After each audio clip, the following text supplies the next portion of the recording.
All right, sister. Okay, so we are live on YouTube. All right, so number 23, we're going to recap number 23. Number 23 says wound exploration codes include the following services. And I think I read the rationale last week, and I'll just go over the rationale of what that was said about number 23.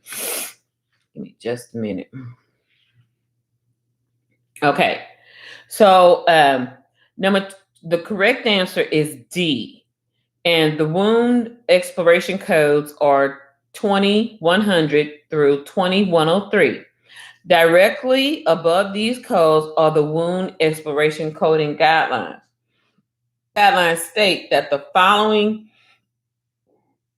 components are part of the code description: surgical exploration and enlargement of the wound, extension, dissection, debridement, removal of foreign bodies, ligation or coagulation of minor subcutaneous and or muscular blood vessels.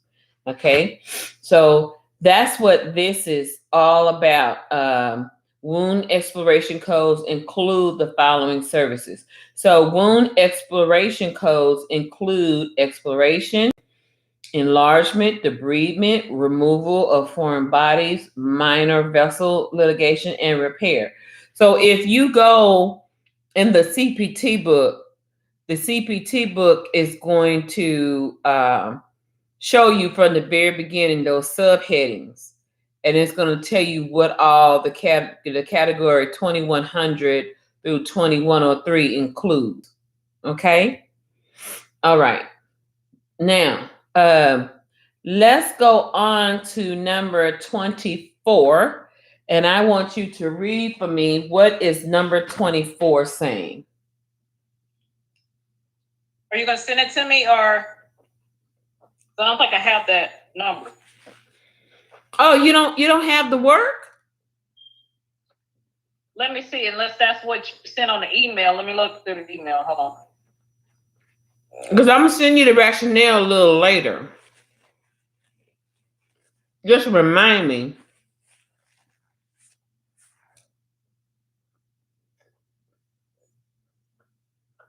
I got 6 through 8. I have the 4, 8, 5, a whole bunch. Then 424, you sent some stuff. Hold on just a minute, sweetie. Keep going. Hello? 16 to me. I love you too, babe. All right. 11 through 15. Oh, what HEB are you at? 6 through 10. What HEB are you at, Bobby? Why are you way over there? I've been driving around the area, just checking out the area, and I ended up in down South Main. So I said, well, let me go use the restroom, because I have to use the restroom to give me some gas. So I said, well, let me see what HEB is. Come give me some crawfish. Oh my God. And then I'm gonna head on. So this is the nearest HEB. Oh, okay. Yeah. So I'm gonna head back to the house now. Okay, baby. Well, that's good. I almost bought you some crawfish, but I'm glad I didn't. So go ahead and buy you some crawfish. Knock yourself out. All right, thank you. Okay, baby. Well, I'm on the line with a student, so I'm gonna have to holler at you later when you get home. Okay. I'll see you later. Okay. Bye. Child, he's a whole hour away from home. Good Lord. Okay, honey bun, I'm sorry. Did you find number 24? No, that's why I was going back looking. Because I was reading. Okay, well, I'll just take. I got rationale 6 through 8. What day was that? The 24th? Okay, hold on. Was I supposed to send it to you? Quite a few things. Okay. I see something like 84, 85, 80, 1 through 8. They midterm rationales. Then I see 83, 84, 82, 80, 81 with the rationale. We go back to, because I had got my texts and stuff late because my phone wasn't active right. Okay. Let me see. Let me go back to the texts.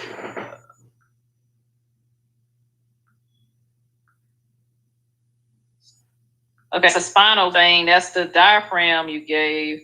CPC, this on the medical terminology 1 through 8. I see that. Mm. So you said I'm supposed to have like a 24 or something? Yeah. And if you send it to me, my phone just might not have got it. You know, I had got some stuff late. Mm-hmm. And some stuff I didn't get at all. So you might have to shoot it back to me. Okay, sweetie, not a problem. I'm about to do that right now. Okay.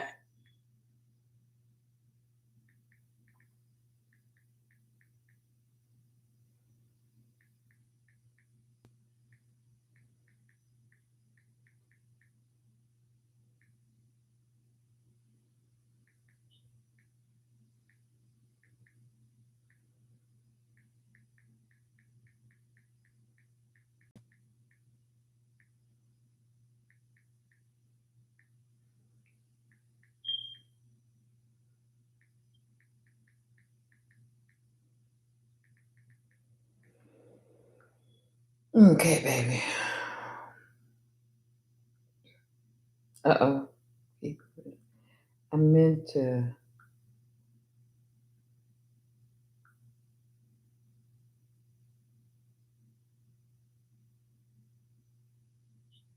All right.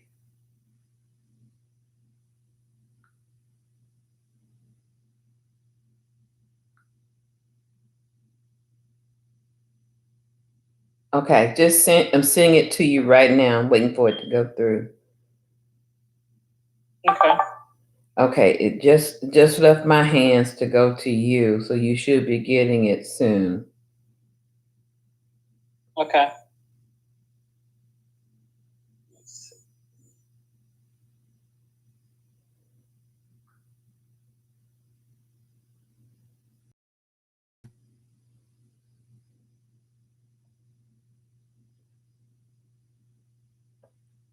So check your email. Oh, let me go do that real quick. Okay, hold on. Check email.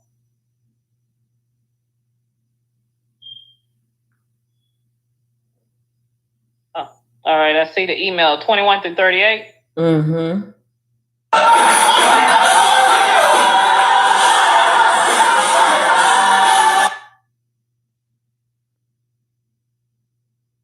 Okay. Okay, so you want to start with the number 35? Mm-hmm. Or 21? Okay. So start at number 24. 24, okay. Okay. So that's going to be the full description of CPT code 24925. That's number 24. Is that correct? Yes. Second slide. Okay. The maximize lecture. So the full description of CPT code 24925 is the full description. What is the full description of 24925?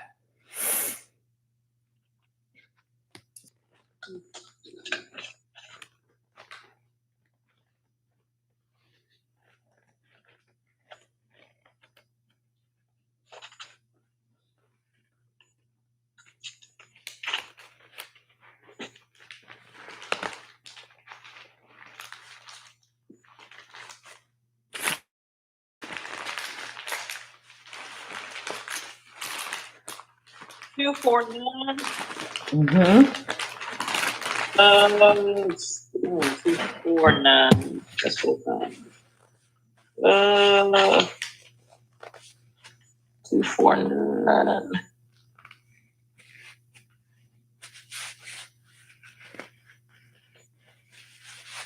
Okay.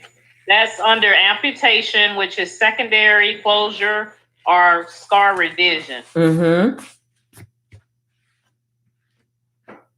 So that would be A. Okay. Wait a minute. No, let me take that back. No, I'm sorry. Because this is actually amputation with secondary closure or scar review. Hold on. Okay, it's going to be B. I'm sorry. Okay, you sure? Look at all of them.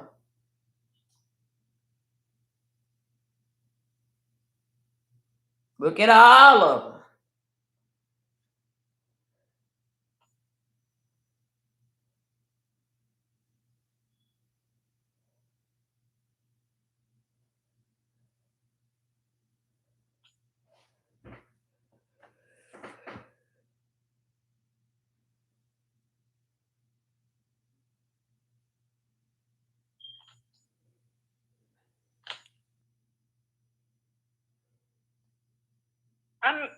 I guess that I'm not looking at it right then, because okay. So the correct answer that the rationale says is C. C.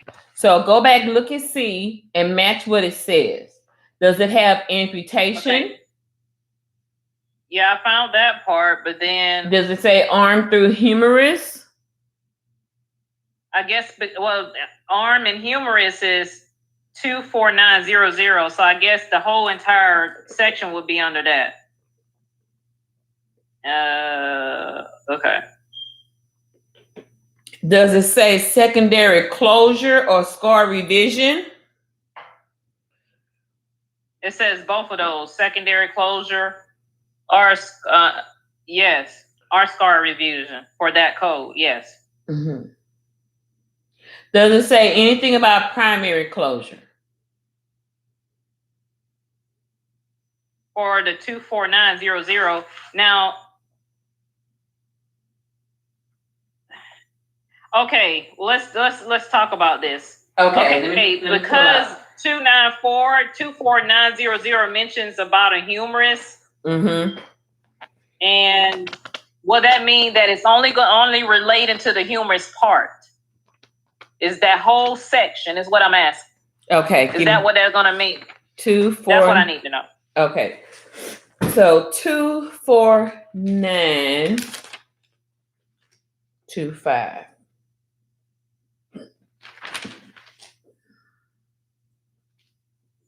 Okay. So amputation, that whole section. Okay. Look at 24900. Now this is a 2018 CPC, more current than mine. So I'm hoping I'm reading the same thing that you're reading. So let me know if it reads a little different in your book. From 2499, that is the beginning of the primary code for 2499. 24920, 25, 30, and 31 are extensions of 24925 or 24900. They're all comprised of this. They're not they're not okay. If your code requires, say for example, 24930, and you see that 24930 says a reamputation, right? Yes, ma'am. Okay. Then it's not a standalone code. You would have to use 24900, comma 24930 because it all conjunctifies together. So it's going to read like this: amputation, arm through humerus with primary closure, and reamputation. That's how that's going to read. Because you can't use 24920, 253031. You can't use those by itself. You have to use those with 24900.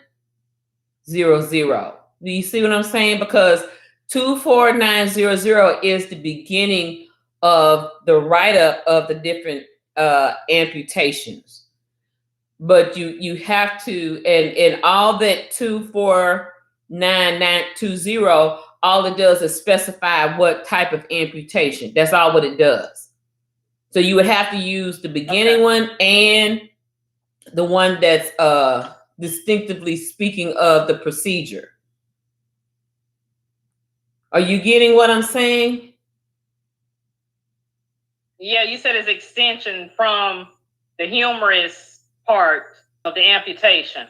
That's what I was, so I wasn't using the correct term. So that's what I was trying to figure out. So when I was reading it initially, I was thinking just secondary. And then when I read up, that's on the amputation. So now that I know it, I guess extension, is that the right term? Yes. What you? Yes. Okay.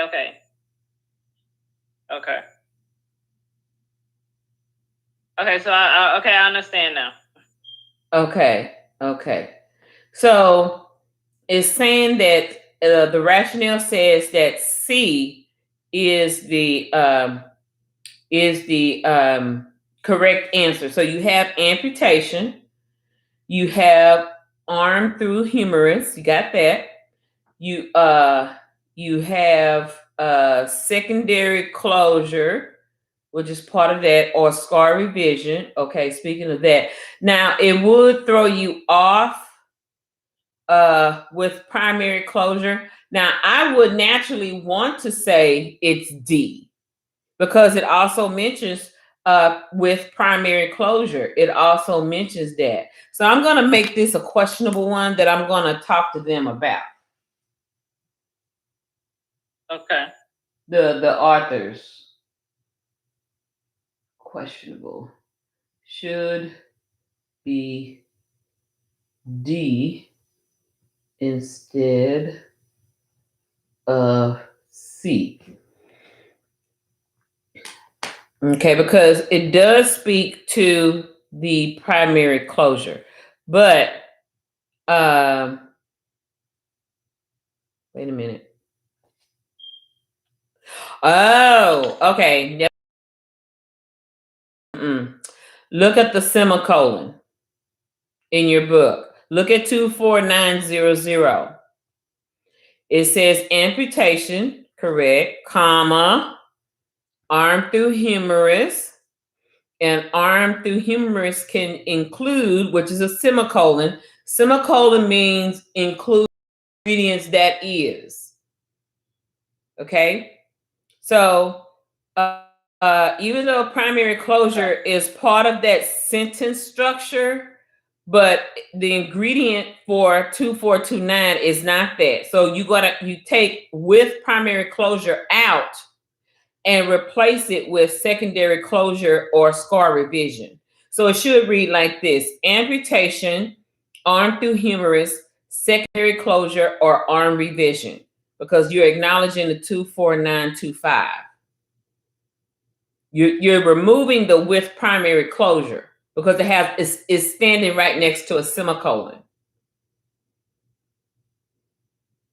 Tell me what you don't understand what I said.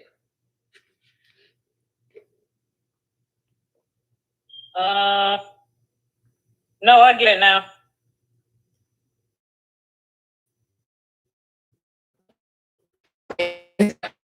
That makes a difference. That punctuation mark. You see what I'm saying?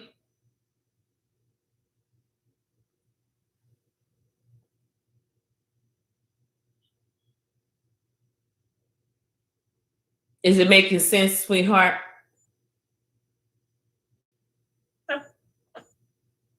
Hello? I mean, it does. Okay. Okay. All right. Bless your heart. Okay. All right, moving on. Number 25. What does the term medical necessity mean?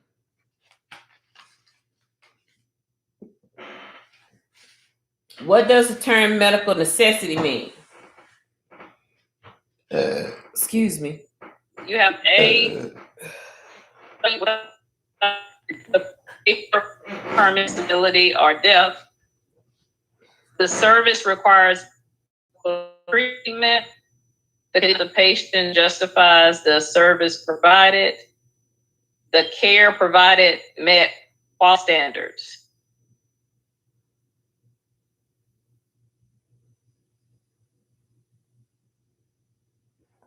Okay, so what number did you choose? What letter? I'm sorry.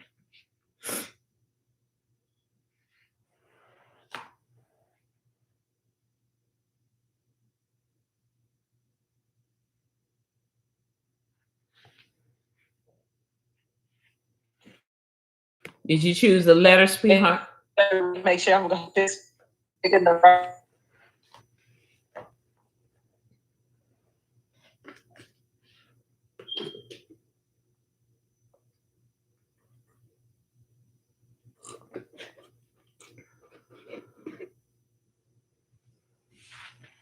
Okay. I'm iffy on. Between two answers. All right. Tell me what your two answers.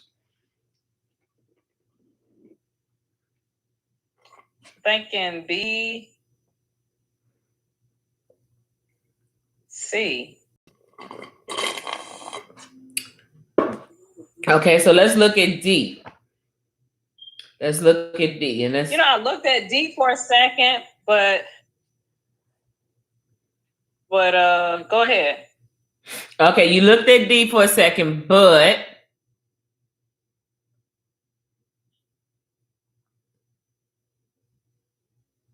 I guess it was written so technical. okay. Maybe it was stupid. Maybe because it is technical. I guess that's what I was like. That would have been third choice, but I was reading. So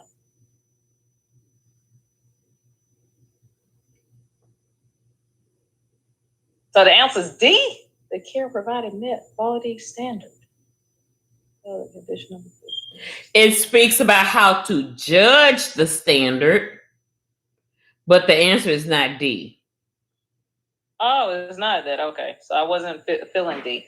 Okay, I was feeling between B and C. Okay. So service requires medical treatment. It could require medical treatment. Okay, let's go with C. The condition of the patient justifies the service provided, which is correct, is C. Because medical necessity, it has to state that there's a quality standard of why the patient needs this particular surgery or this particular type of procedure. And it also has to also justify why it requires medical treatment. And so A says, without treatment, the patient will suffer permanently disability or death. That's one reason, but that's not always the case. But the condition of the patient justifies the service provided. So say, for example, and I think I spoke on this last week. I don't know if it was you and Jill or Tweet. Medical necessity. So say like if a person had TMJ, and TMJ is more of a lockjaw situation. So they can't properly close their jaws when they're opening and chewing. Or if they opening their mouth, they have a hard time closing it because the joints in their mandibular next to their ear tends to lock up or get out of place, get out of alignment. So it makes it hard for their mandible to close up. Okay. So therefore, it may be a dental issue that's causing this person to have lockjaw. Okay. So, so for the doctor, the dentist to have his part done, as well as the medical doctor to do his part, he has to go in and break the jaw of the person under anesthesia. Okay. And while he's breaking the jaw, the dentist can go in and pull that tooth, and then they realign the jaw. They do some sort of procedure where they wire it shut for a while until the healing process heals the bones and diffuses them together to where the patient can start eating after a week or two. Okay, so you're probably saying, well, Ms. Harper, how do you justify that? Okay, I'm glad you asked. You justify that by saying that the patient needed the dental pulling of his farthest wisdom tooth, but without the jaw being broken is difficult. So we have to find it necessary for the patient to have this done under medical rather than under their dental insurance. So the dentist is going to write a nice, lovely letter to your PCP. The PCP is going to write a nice, lovely letter back to the dentist and say, okay, let's refer this to an ear, nose, and throat doctor or an orthopedic doctor that specializes in jaws and or anything oral fix. And so the PCP and the dentist are going to collaborate their letters, send the patient to a specialist that deals with mandibular issues. And that doctor is say, okay, he does have this problem based on the findings from the dentist, based on the findings from his PCP. I'm going to send this up to utilization review. That's where it normally goes. Of the insurance company that normally denies TMJ or dental surgeries, they're going to approve it because the patient went through proper protocols to get this done. And now we have the evidence. We have the dental x-rays. We have the other x-rays from the PCP. We have progress notes to the PCP and the dentist to say why we need you, Dr. Specialist, to break the jaw and realign it so that while you're doing that, we can go in and take the teeth out so this person won't have a lifelong issue with lockjaw or TMJ. The insurance company is going to look at all this, consider it, and say, okay, this is of medical necessity. This did meet the quality standards, notes, x-rays, blah, blah, blah. This is a required medical treatment because this is a long-term suffering that we're trying to end for a patient that he doesn't have to keep taking medications, unnecessary medications for. And this won't have to be unto death or any disability of the patient. It just needs some correction and the patient can live a long, healthy life. Did you understand my scenario? Yes, ma'am. Okay, I know that was quite a long question, explanation, but it's a good explanation to kind of give you an understanding how medical necessity works. Medical necessity only explains by letter to the doctor as an extra note to say why this procedure needs to be done or why you need to approve this durable medical equipment for this patient.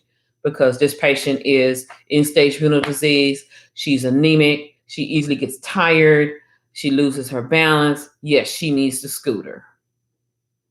We've done all the checking of her. She's done her part, exercising, trying to lose weight. But yes, she needs the scooter. And the insurance company is going to pay for it. But they're not going to always pay every time you send a claim in for a scooter. They're not going to always pay for it. You have to know how to talk the language and how to get it done and get it paid for them to pay it. Okay? Yes, ma'am. Okay. All right, number 26. Let's look at number 26. Which of the following statements is false? Which of the following statements is false? A, external causes of morbidity codes are in range B01 through Y99. B, you may assign as many external codes as necessary. External cost codes are only used in the initial encounter. External codes can never be principal diagnosis. So which one is not telling the truth? That's what it's saying. Which one is not telling the truth? Well, let's do this. External codes can never be a principal diagnosis. So that scratches out D. Okay. You can assign as many external codes as necessary. So that scratches out B. External codes are only used in the initial encounter. Or external causes of morbidity codes range from B01 to Y99. So which one out of A and C do you think is the correct answer? B. And the only reason I know that, because I remember doing a problem with the external causes, and it was a lot of codes. Mm-hmm. And it was actually due to an actual injury, like a fall that the person had. Because I think I got with you on it, because I said I need to do more of these, because it was kind of complicated. It wasn't, what's the term I'm looking for? Yeah, even though the patient fell, but it broke down the different injuries. That's what the word. It was so many different injuries related to that case. It was. So now that's how I know that one, because I remember doing one. It was a lot of codes. Okay. So your answer choice is?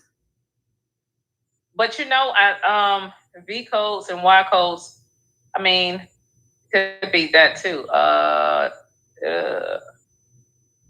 me see. Oh, you know what? It's going to be A. I'm sorry.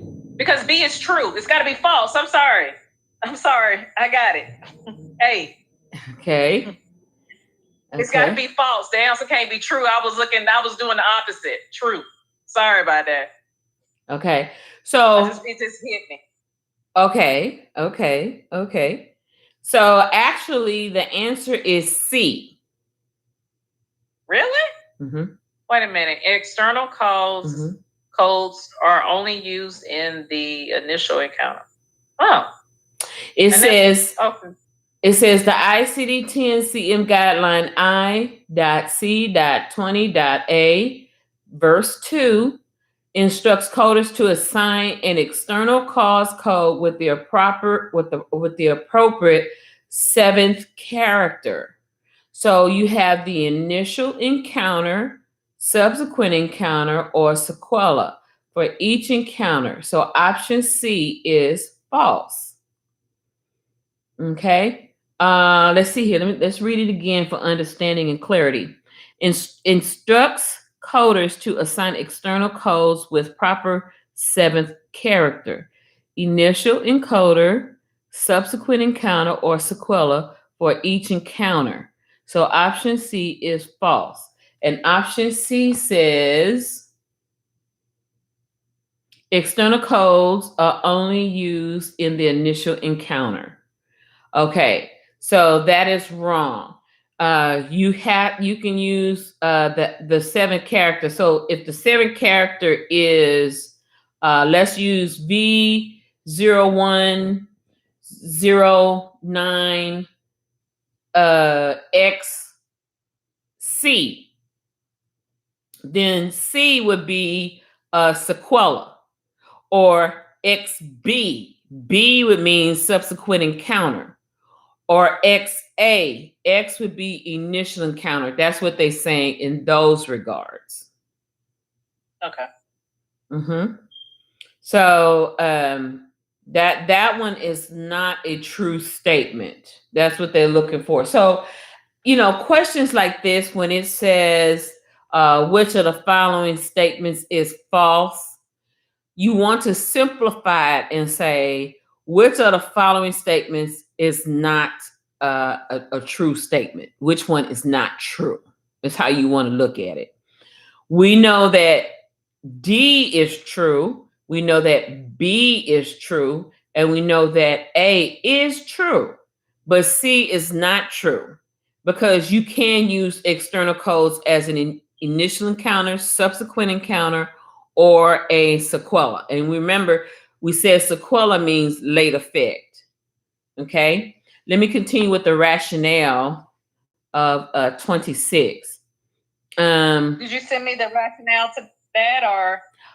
You know what? I can send it to you right now. Yeah, I can send it to you right now. And this one, I'm gonna send. Hold on. Mm-mm. Hold on. Okay. So I'm gonna email this to you as well.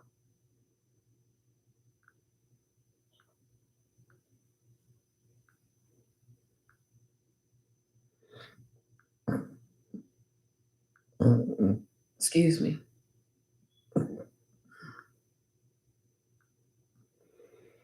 Okay, I just sent it to you, sweetheart. So let me know if you got it. Okay, so let's go on to number 27. Which of the following codes allow the use of modifier 51? Which one of the following codes allow the use of modifier 51? And again, you would have to look quickly. You would have to know quickly 51. You would have to know, first of all, what does 51 mean? What does modifier 51 mean? Let's look that up. Let's look that up.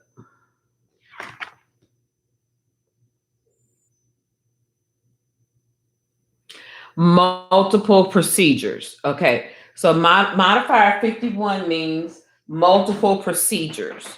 Okay, so 93600, that's a medicine or venipuncture type code that we use when we want to give someone an injection or we want to give somebody a glucose meter reading. Okay. 20975, 31500, and 45392. Now, all those are surgical codes. Okay. Now, when you look up,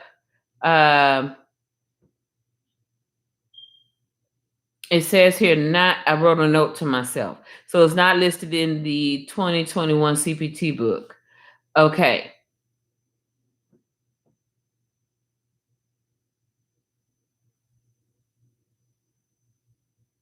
So the answer for number 27 is D.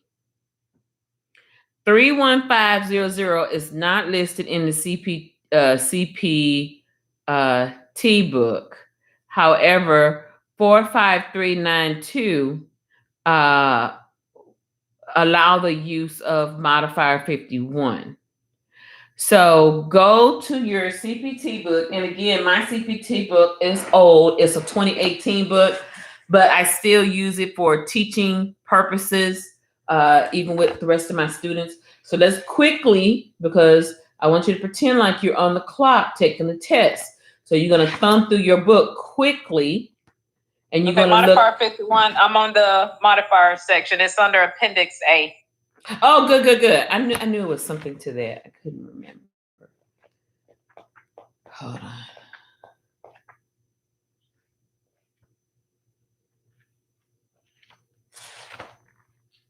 That's right.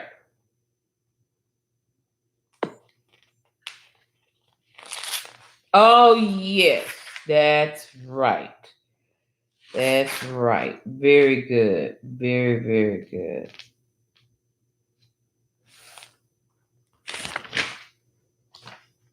So 51 is multiple procedures. So that's what we have to look for. It's meaning more than one procedure that was done to that patient. Mm-hmm. So let's go to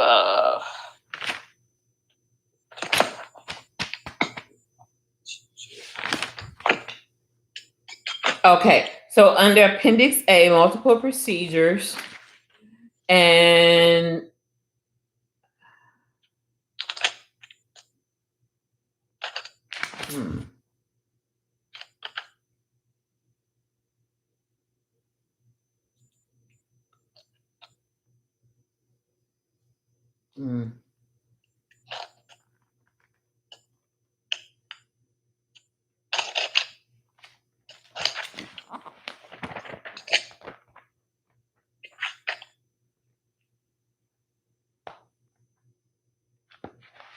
Okay, so 2-0.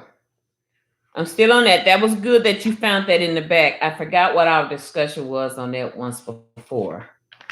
20975. Okay, so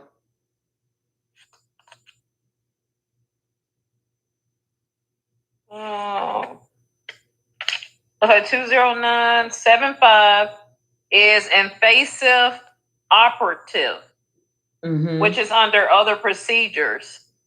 Right. Okay. Okay. 93600.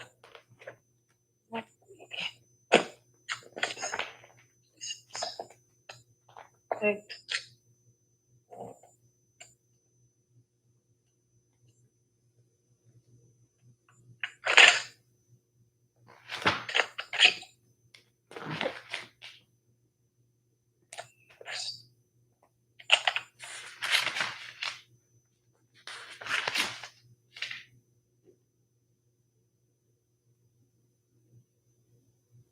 Okay, 93600 is bundle of his recorded.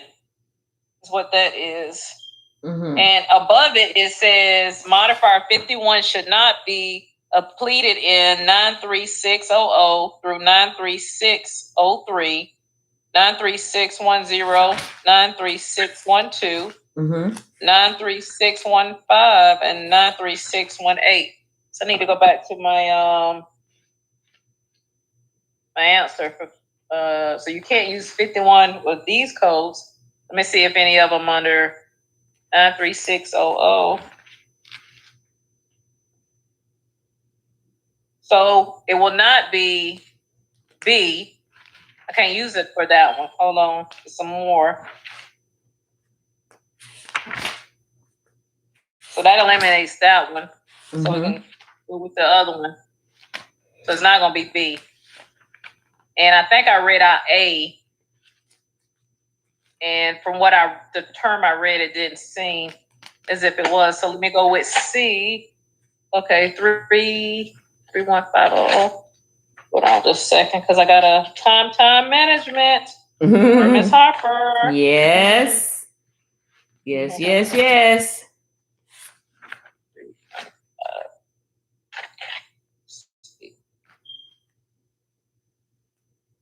Oh, okay. Go to Appendix E in the back of your CPT book.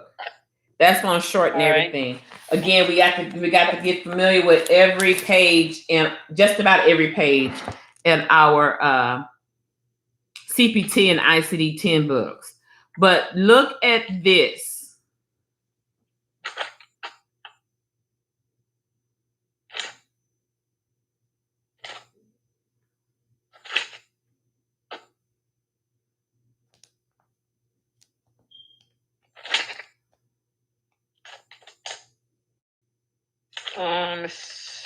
Okay, give me that again.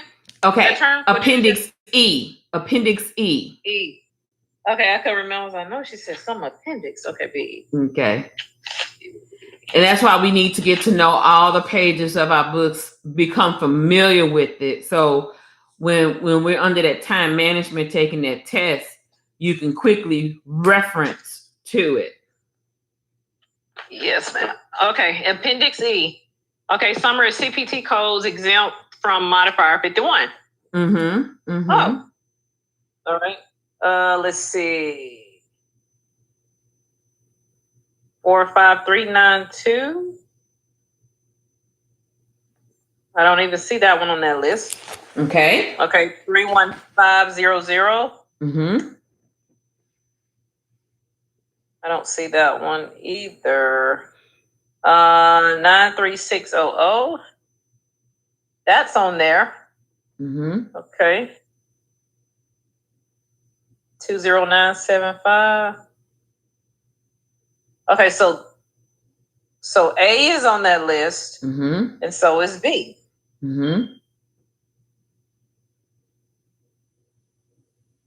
So that means, okay, C and D, because they're not on the list, we wouldn't use those two. So they only leaves you with B, and A.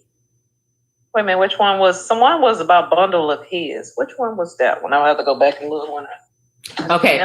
So if you look up 20975, that's on the list. We can use 51 for that. 93600, we can use 51 for that. We don't see, I see now 31500. Now this is a 2018 CPT book. Do you see 31500 in your book? You have a 2020 or 2021 book? 2020. Okay. What's that code you called out? 31500. You said 933150? No, pumpkin. That's not on my 31500. Oh. That's not on my list. Not in the book I have. Not in the book you have? Okay. Because it's on my list. Again, that year matters. This is a 2018 book that I have. Yours is a 2020. Makes a big difference. That's why you always take a test with the current book that you have, because they change and reflect those answers according to what yearbook that you're using, the current yearbook that you're using. Okay. But is 45392 listed in your book for that? No, ma'am. Okay, so it's not listed in mine either. So the following codes, which of the following codes allow use of modifier 51? So this says under Appendix E, the listing is a summary of CPT codes that you are exempt. Okay, so I was wrong. Let me correct myself. So all these list of codes under Appendix E, you cannot use modifier 51. But now if they're not listed on here, according to my book, 2018, and 45392 is not listed in the 2018 book under Appendix E, nor is it listed under your 2020 book, Appendix E. So that's saying that 45392 is not exempt from the use of modifier 51. You can use modifier 51 for 45392. You can. The other three, you cannot. If they're listed there, you cannot. Oh, so those two that are listed, you can't use it for those. Right. It's only two on my book. Okay. So what do you have answer? What you have answer choice A through D, or what do you have? Yes, ma'am. I have that. What you got, A through D? Okay. Oh, okay. Okay. So the only one that's not listed under Appendix E is 45392, and you can use a modifier 51 for that. The other ones you cannot, because they're part of the Appendix E list. Okay. No, do you understand? Yes, ma'am. Oh, let me go back to so I can see you. I'm sorry. I'll be going back and forth in the book. Okay. Okay, you got it, Pumpkin? Yes, ma'am. Okay, very good. Very, very good. All right, me love. Now,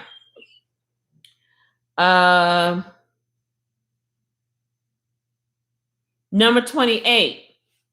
Category 3 codes are temporary codes for emerging technology, services, and procedures. If Category 3 code exists, it should be used instead of an unlisted procedure. Code in Category 1. For example, an unlisted Category 1 code is 60699.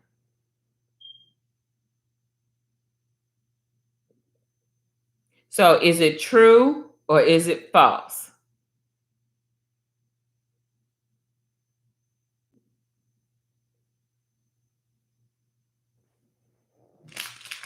What do you think?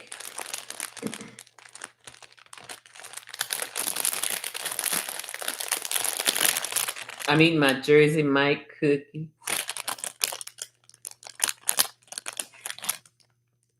Mm.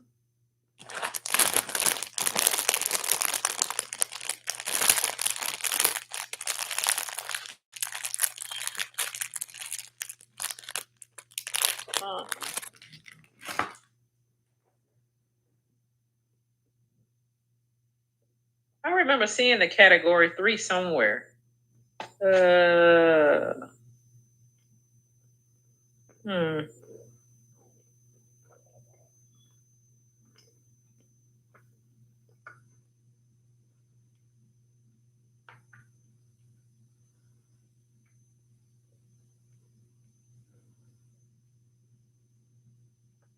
This is true? Mm. Okay, so the answer is true. Category 3 codes, I'm reading the rationale. Category 3 codes are located between Category 2 codes in Appendix A in the back of the CPT manual. Category 3 coding guidelines state that these codes are to be used before assigning an unlisted procedure code from Category 1 codes.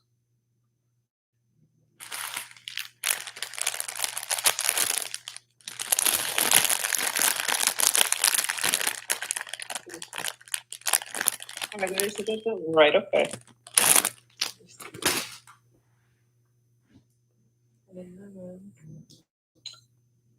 Okay, we have 29. Which of the following statements is not true regarding Medicare Part A? Mm-hmm. It helps cover home health care charges. Mm-hmm. B, it helps cover skilled nursing facility charges. Mm-hmm. It helps covers hospice charges. Mm-hmm. Or D, it helps cover outpatient charges. Mm-hmm.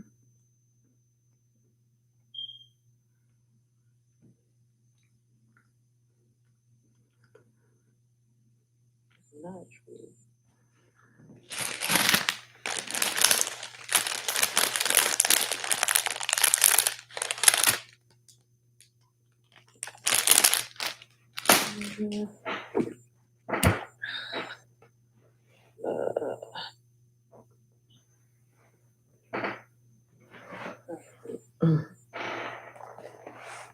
If I'm not mistaken, the A part Medicare A is more hospital-like, so it would be charges that were incurred during the hospital stay.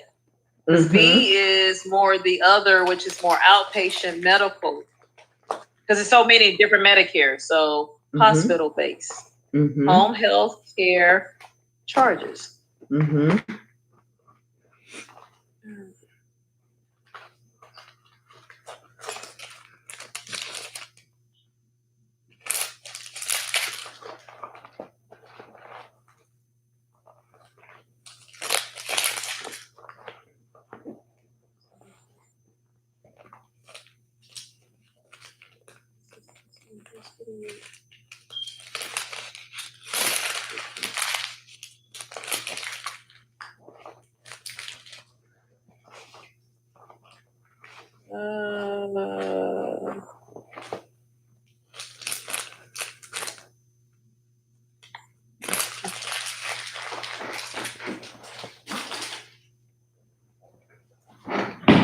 Oh, this got me puzzled. What do you think hospice is? Which one I'm thinking, possibly? No.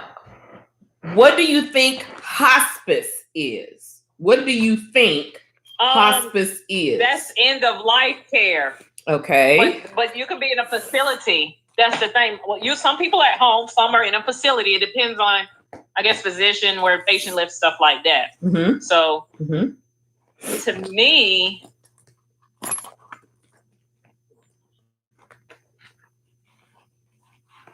it is, yeah, see, that's the thing. See, I always was familiar with hospice on the outpatient tip, but then I found some people are on hospice in an actual facility place. So, because that can go either way without, I guess if they're in a facility, it wouldn't be considered it would be considered more inpatient. Statement is not true, or that'd be more like hospitalized stay. I get, yeah.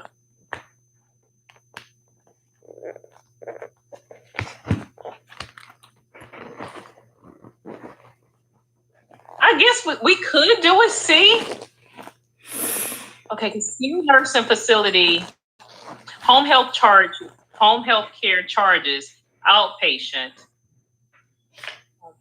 Yes. That's people usually visit in a home. Mm-hmm. That one. Mm-hmm. Okay. Skilled nursing facility charges. Those people are in a nursing like long-term care facility. Mm-hmm. I don't think they consider those like hospital. Well, I guess you can build that part of. Mm-hmm. Yeah, hey. Because I guess it'd be considered a place where they're at. Yeah. Because they get care and stuff. So what are outpatient charges? Outpatient could be like when I come in to get my CT scans, blood work, any kind of stuff like of that nature. But then again, you could do therapy though, like PT and all that, because that could be outpatient. So it's a lot of stuff that fall under outpatient services, speech.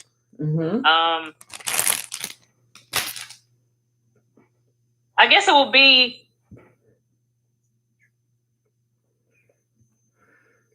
I guess the answer would be D then.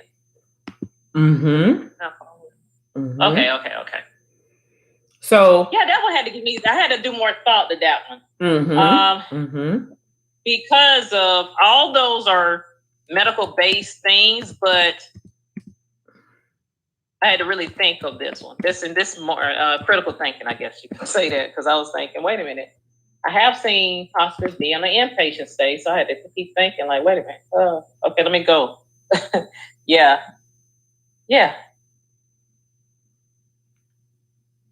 These questions, they're simple, but then again, I think it's the wording of it. It's what they're asking for that's making them more. It's not like they're simple questions, but it's how they're wording everything to put you in a critical thinking mind.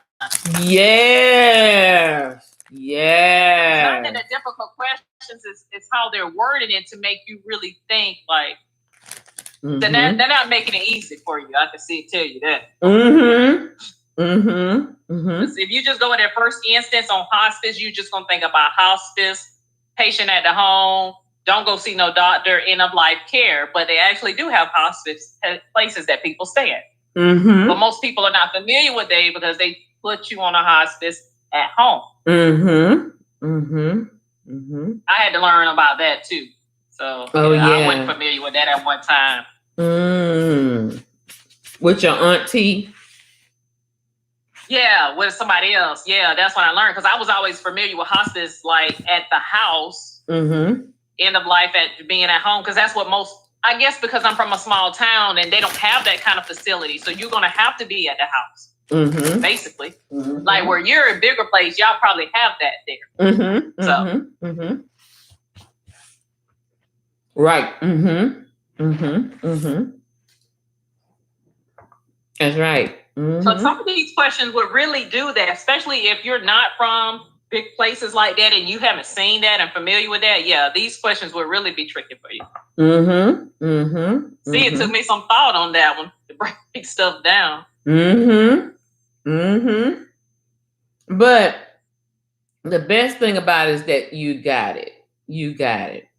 And you're thinking it through. So when you do go through taking a test, and you see these questions that says which is false, which is not true, questions like that, those complicated think pattern kind of questions, you pretty much know how to interpret, how to properly read it, and how to look at your answers.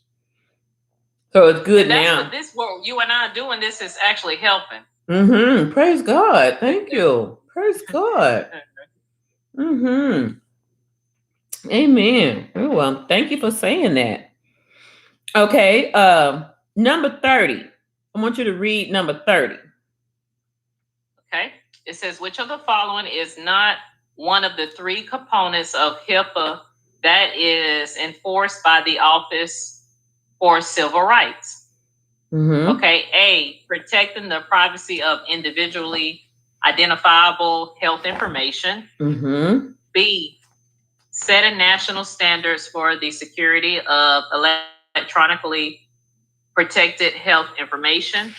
C, protected identifiable information being used to analyze patient safety events and improve patient safety. Mm-hmm. D, setting national standards regarding the transmission and use of protected health information. Mm-hmm. Mm-hmm. Mm-hmm.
Ooh, critical thinking. Yeah.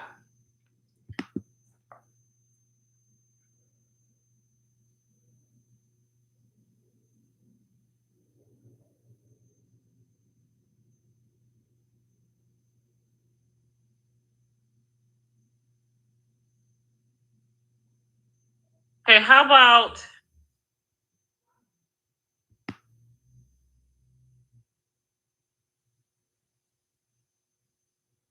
not one of the three components?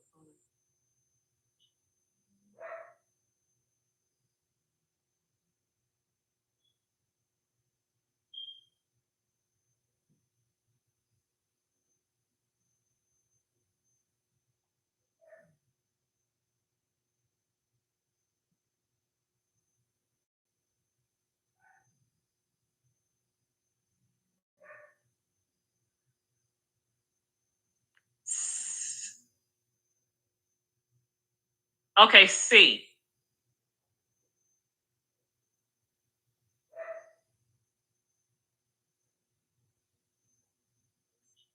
Okay, and let me hear what you say. It's actually D. Is D? Mm-hmm. Setting national standards regarding the transmission and use of protected health information. Okay, I gotta see some rationale. Let me see. Can I go to that? What number was that? That's number 30. Okay, hold on. Plus 28.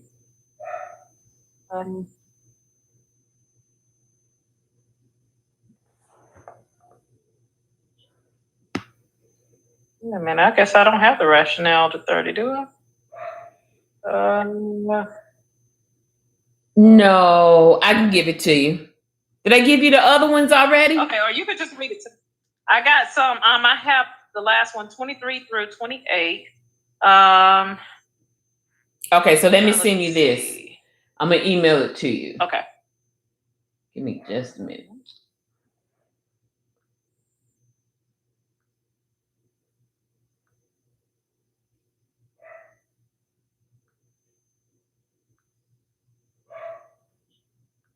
My dog want to go outside, and I'm like, I just let you out. Oh, excuse me. Okay, I just emailed it to you. Okay.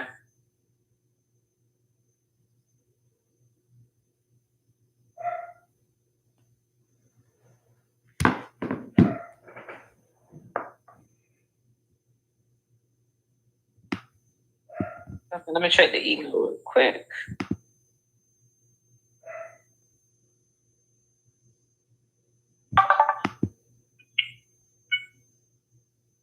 Okay, what was that?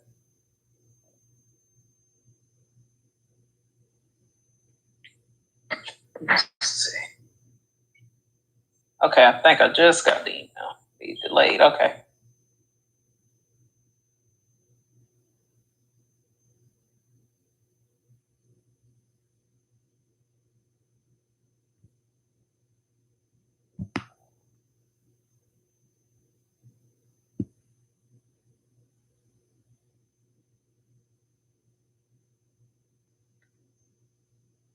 We on question 30, correct? Yes. Okay, 30 rationale. Let me look. Let's see. That's still up to 28. Oh, okay. 30. Okay, I got it. Okay, D. It says HIPAA has 3 rules: privacy, security, and patient safety. Standard for transmitting PHI are not regulated by HIPAA, but the security of the information while it is being transmitted is. Once transmission rules are set, HIPAA then sets the standards for how this information should be protected.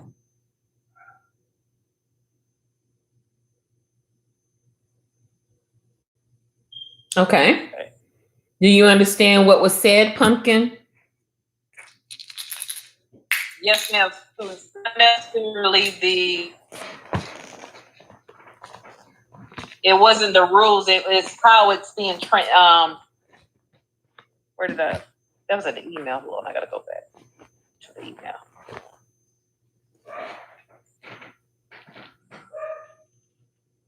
Let me let my dog out. He won't quit. Okay, I'll be right back, sweetheart. Yeah. Okay. I'll be right back because he will not stop barking.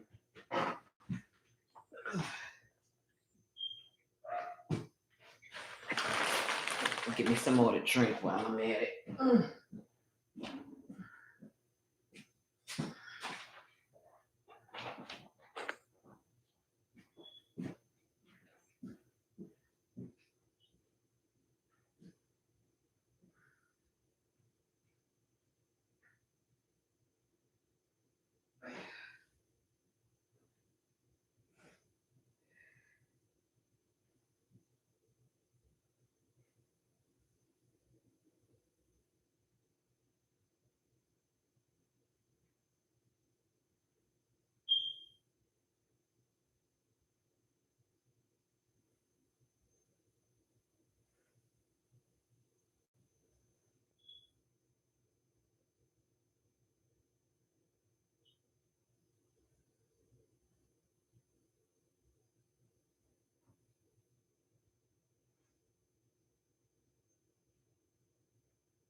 wonder if that's my smoke detector.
All right, beautiful. I'm back.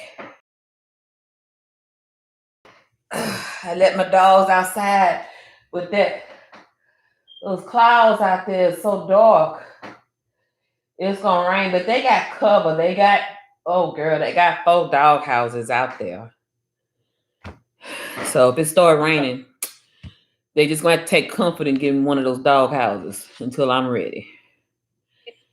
Okay. Is that my smoke detector or yours that I keep hearing? That need a battery. Oh, maybe it's yours. I've been hearing one for a minute. I couldn't tell it.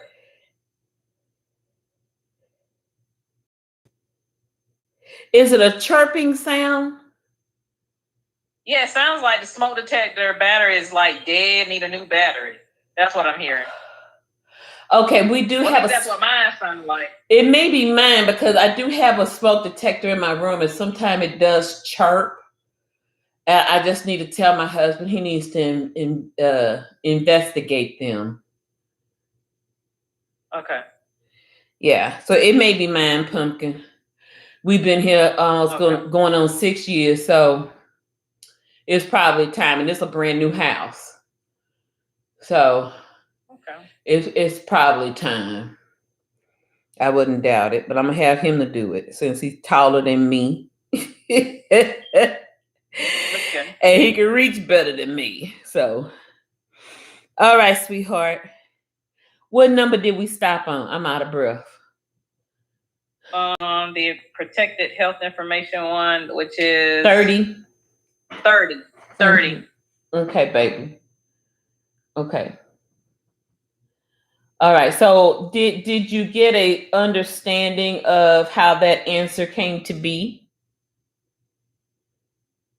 Yes, ma'am, because I think you sent me the rationale. Let me go back.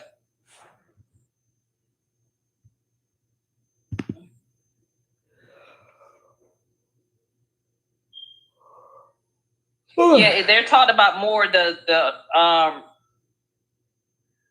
it's the security of the information being transmitted at the time.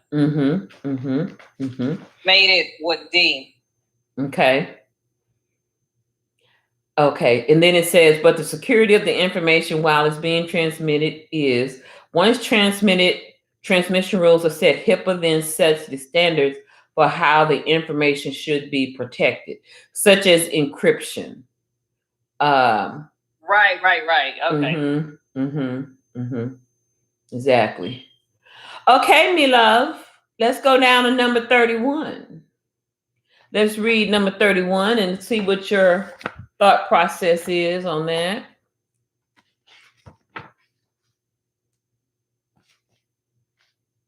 That's 30.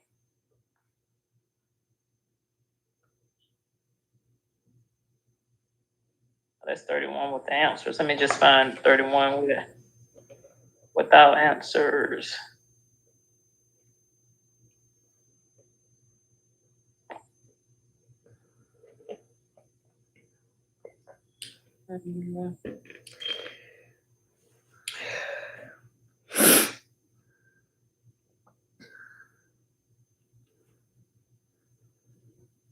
Let's see.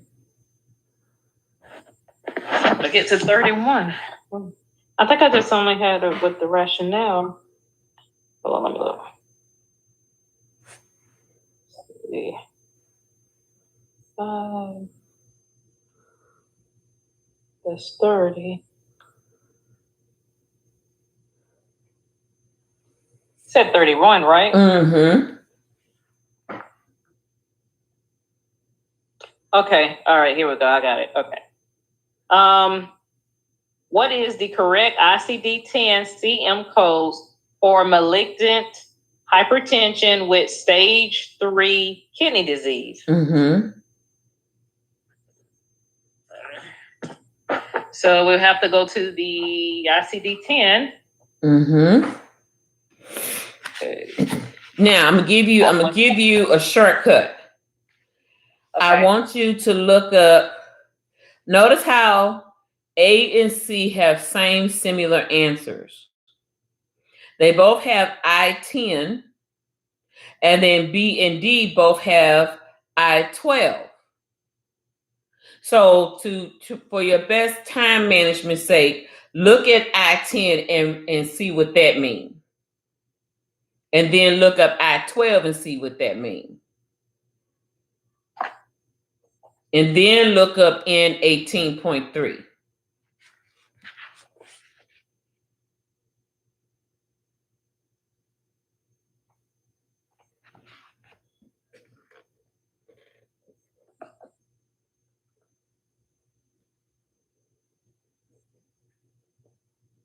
Okay, I-10. That's essential primary hypertension. Okay. I-12. I-12 is hypertensive chronic kidney disease. Mm-hmm.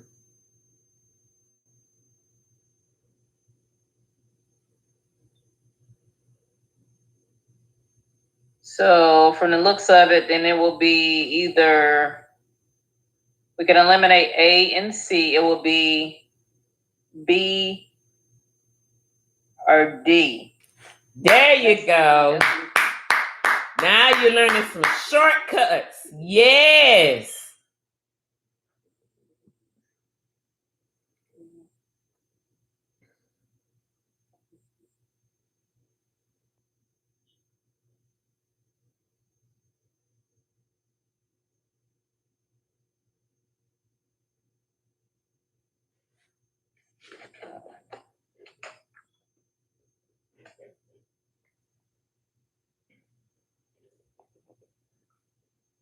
You know what? It really can go, I told you B or D. Uh-huh. Because what it's asking is malignant hypertension with stage 3 kidney disease. Okay.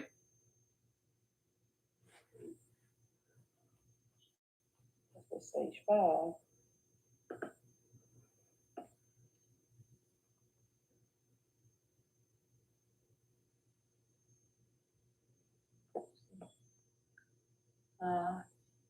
M18.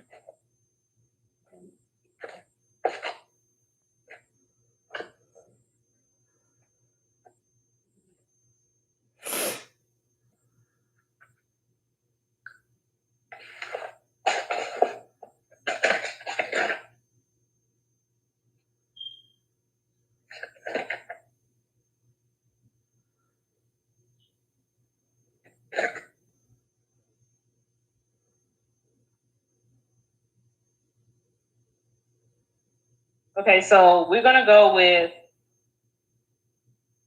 it's going to be D.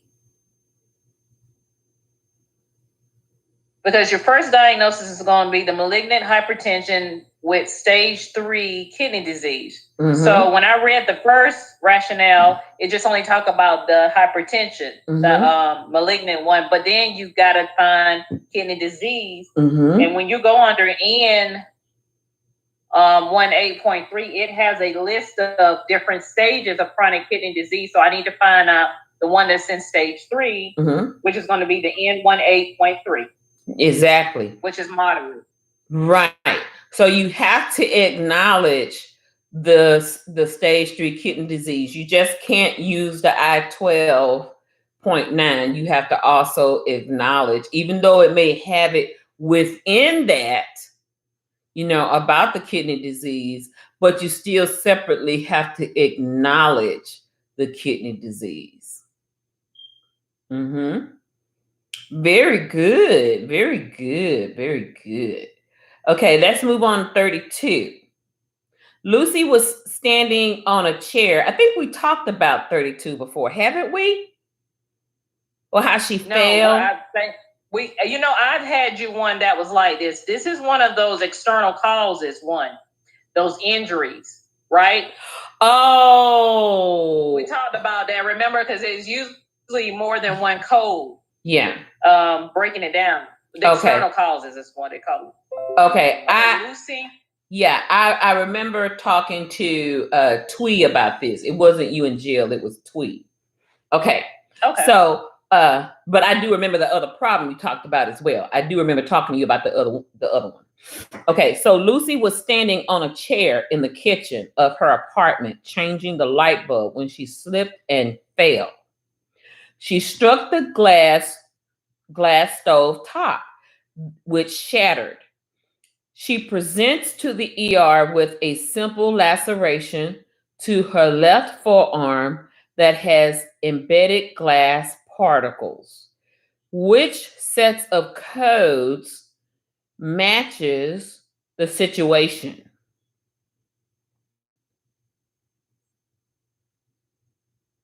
So, again, you have A and C with S51812, and you have B and D with S51822. So you're going to already cross those out.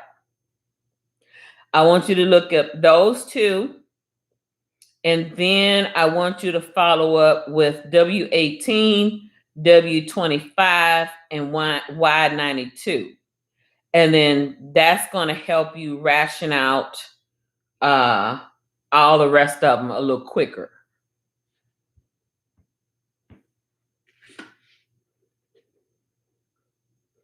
Okay, say that last part again, what you just told me. Okay. Look up S51.812. Look that up first. And then look up S51822. That's going to help you cross out the first set of answers for A and C and B and D. Then I want you to look up W18 and then W25. That's going to help you cross out which one matches with what. And then the rest of them will be easier for you to figure out, the Y92 and the Y93. That should help you easily figure that out. So if you're looking at laceration with foreign body of forearm, A means initial. That's what that means. Okay, W18.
W1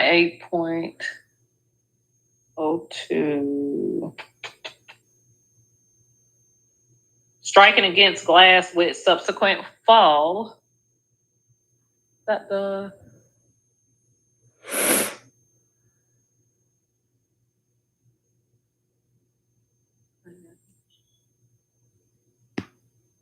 W 25.8.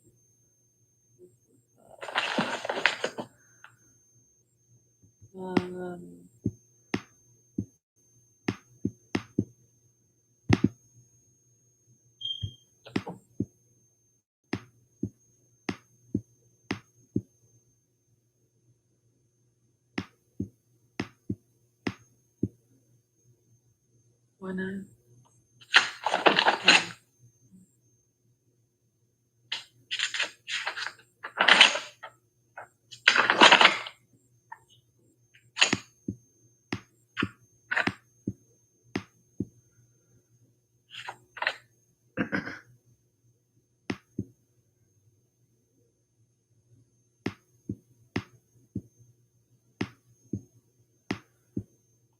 3.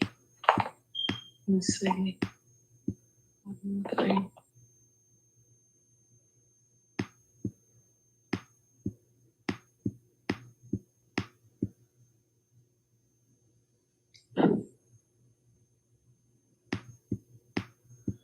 No, 2.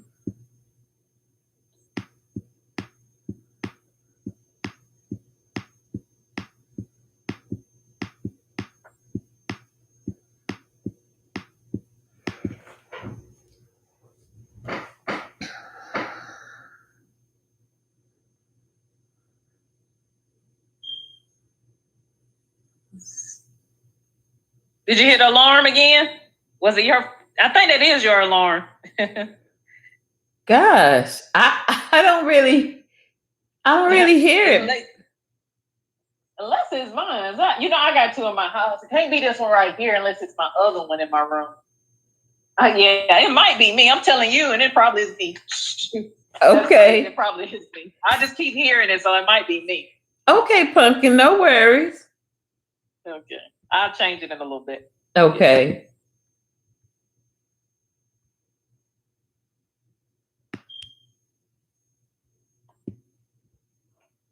Okay, so this one's asking for a lot, breaking it down.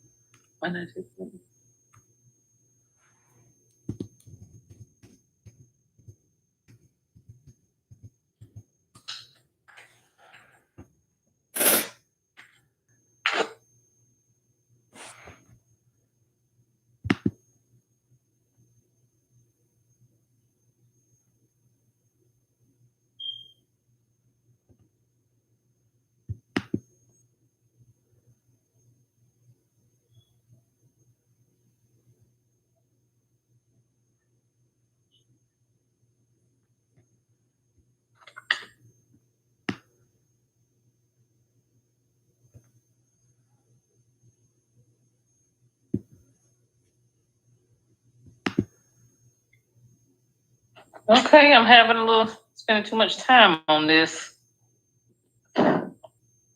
Okay, you want to just read the rationale and we hash it out that way? I can. Yeah, even the one I had in my class was kind of lengthy too. Okay. What number that is? Number 35, right? No. What number is that? No, 32. I'm sorry. 32. So let's look at the rationale. Did I send you the rationale? Yes, ma'am. Okay. So the answer is D. D. Hold on. Let me go back. Sure. Yes. And D is a long rationale. It's a long rationale. So it says here, the principal diagnosis should be the laceration of the patient's left forearm. In the ICD-CM index, look up laceration, then forearm, then left, with foreign body, which the code is S1.822. A. A seventh digit is needed, which should be A, for the initial encounter. Code S51812A, or laceration without foreign body of the left arm, is incorrect because the laceration has embedded glass. This eliminates options A and C. So remember how I told you, look up S51.812, which is options A and C. So I wanted you to look that up and eliminate that. But if you had looked up B and D that has S51.822, then you'd have been close to what you'd have figured out. Okay, so the answers must be between B and D.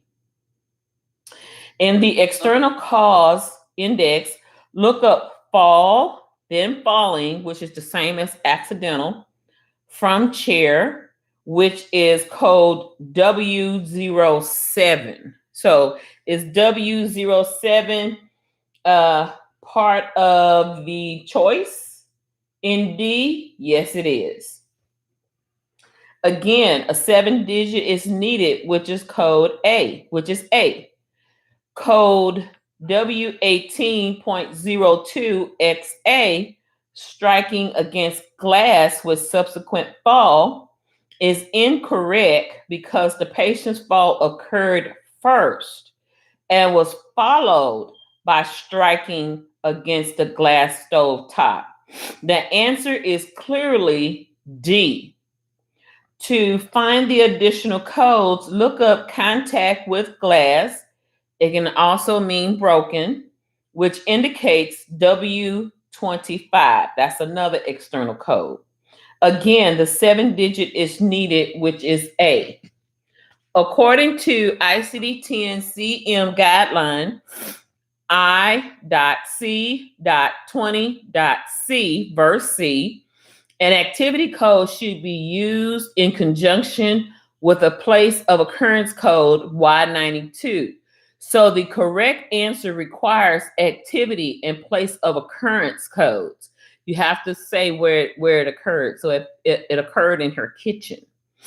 Activity codes Y93, activity codes are Y93 codes. Under Y93 in the ICD-10 manual, there is a list you can use to find that Y93. E codes are for activities involving personal hygiene, interior property, and clothing maintenance. Checking the tabular Y93.E9 or activity, other interior property and clothing maintenance is the appropriate code. For place of occurrence, code Y92.030.0. Y92.030 that covers residence, apartment, then kitchen. According to guideline I.C.20.verse B, place of occurrence codes are listed after other external cause codes. Okay, so do you understand that? I mean, I know that's a lot.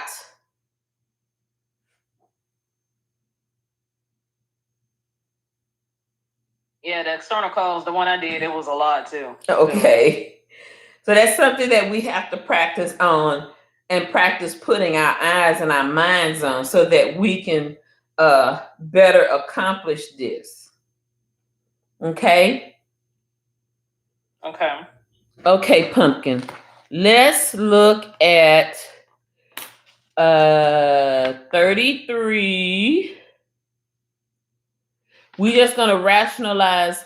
Wait a minute, hold on.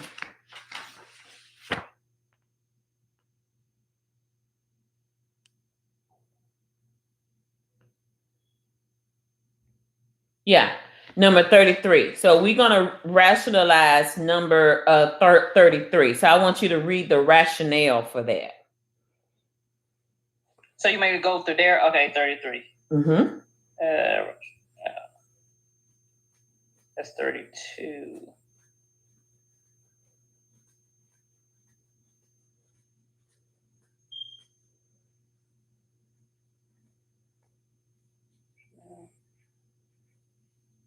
I may not have that one. Let me go see. Hold on. Okay, you don't think you have it?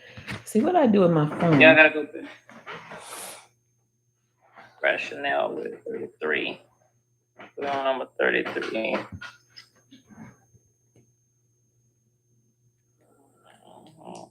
Let me see.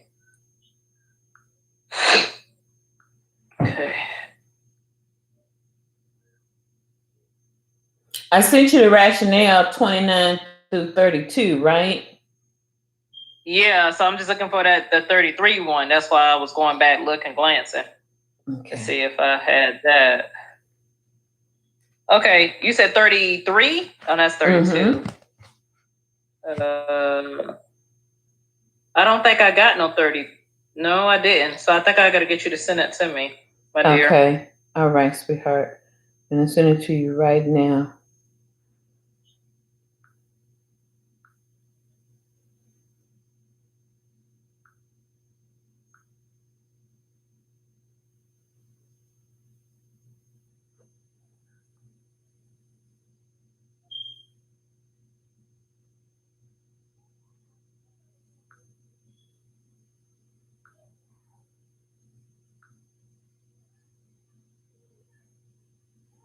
Okay, just sent you an email.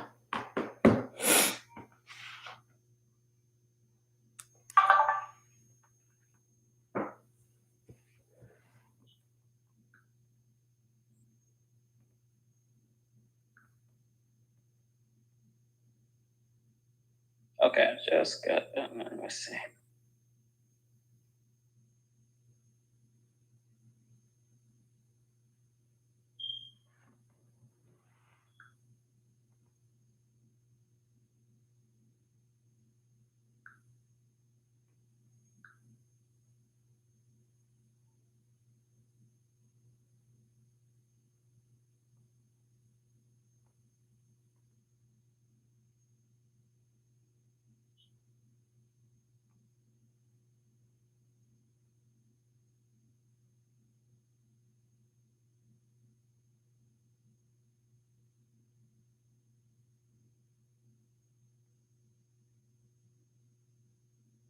Okay.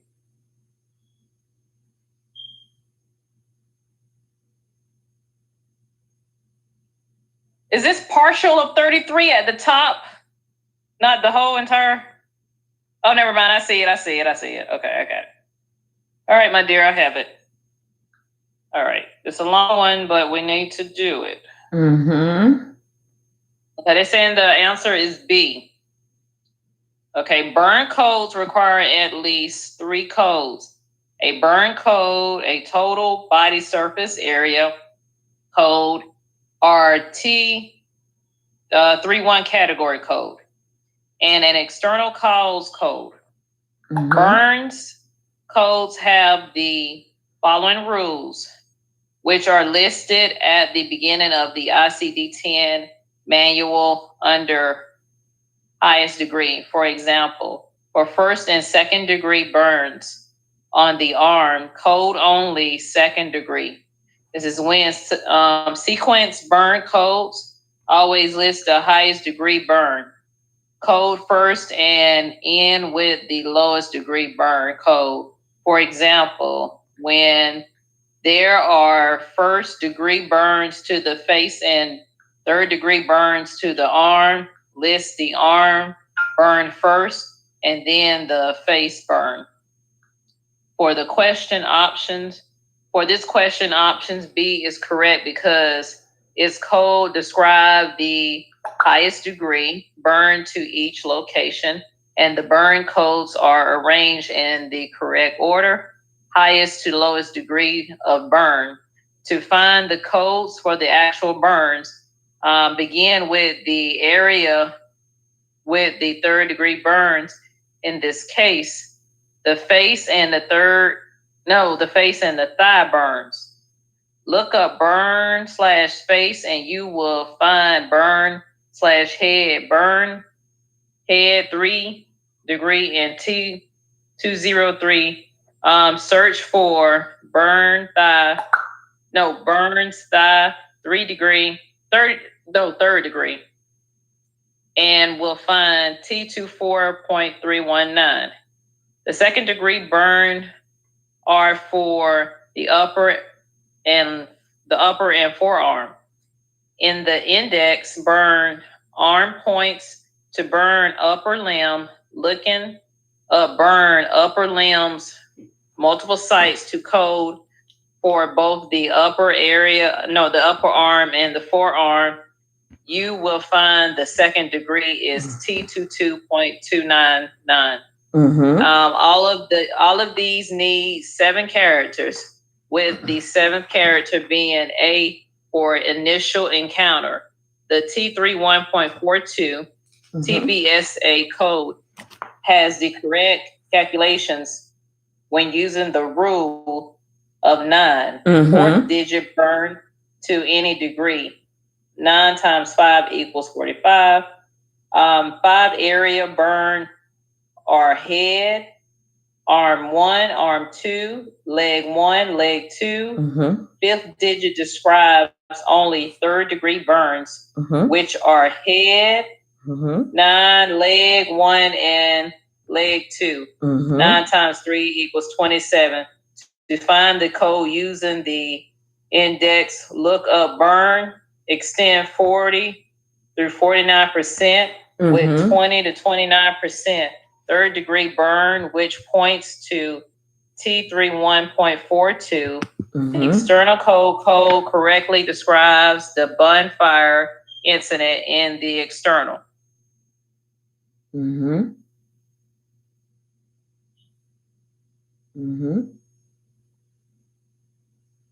So are you familiar with the rules of 9? No, ma'am. Tell me the rules of 9. Okay, so what I'm going to do, like I'm Googling now, the rules of 9 is what you use in coding. So I'm going to send you a Google rules of 9. And it explains how to define your burns. So when it says, that's why I wanted you to read the rationale first instead of us going through the question. When it says 9 times 5 is 45, 5 areas burned are the head is 1, arm 1 and arm 2, that makes 3, leg 1 and leg 2 makes 5 areas. Okay? And each one of them are targetively 9%. So I'm going to send you a chart of how they do the rules of 9 in children and in infants. I'm trying to find a good one. Yeah, here it is. This is the one I sent to Tweet. Hold on just a minute, sweetheart.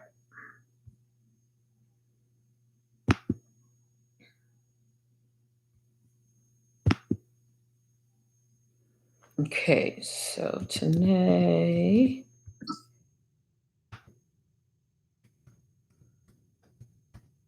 you have to be familiar with the rules of 9. This is not going the way I want. Okay.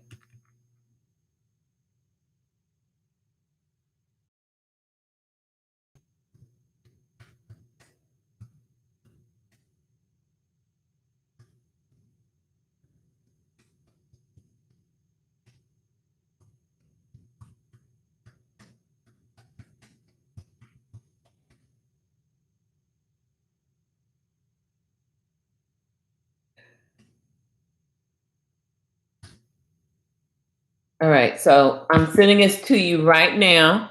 So let me know when you get that email, and then we'll read through it together.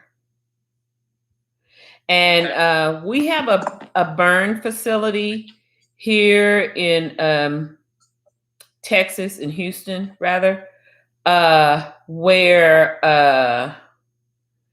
now here's a better one. This one is in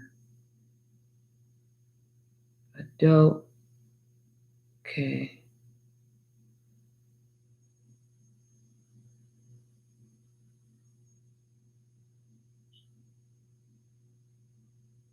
Yeah, here's a much better one. I want to send you this one too.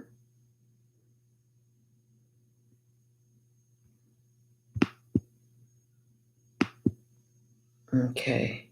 I'm gonna also send you this one. Let me know when you get the email. Yes, ma'am. Did you get it, sweetie? Not yet. You know, I'm slow on my system. Okay. I get that.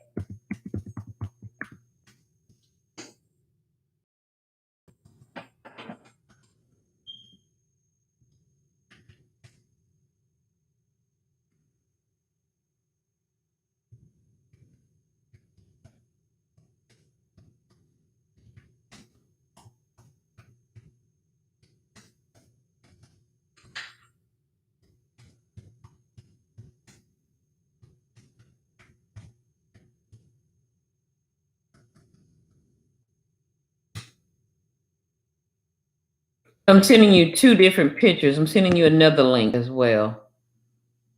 Okay. You got to know the rules of 9. So once you get that, let me know, and then we can go forth and talk about it. Okay, I got let me come out of this. Okay. Okay, I got both of your emails. Which one you want me to do, the first part? Yeah. Okay.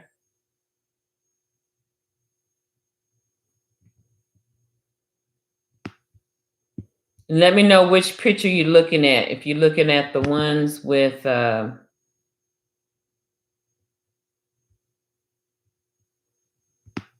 all 3 pictures, or are you looking at the one with 4 different pictures? Because I sent you one with 4 different rules of 9. I guess that's the one with the 4.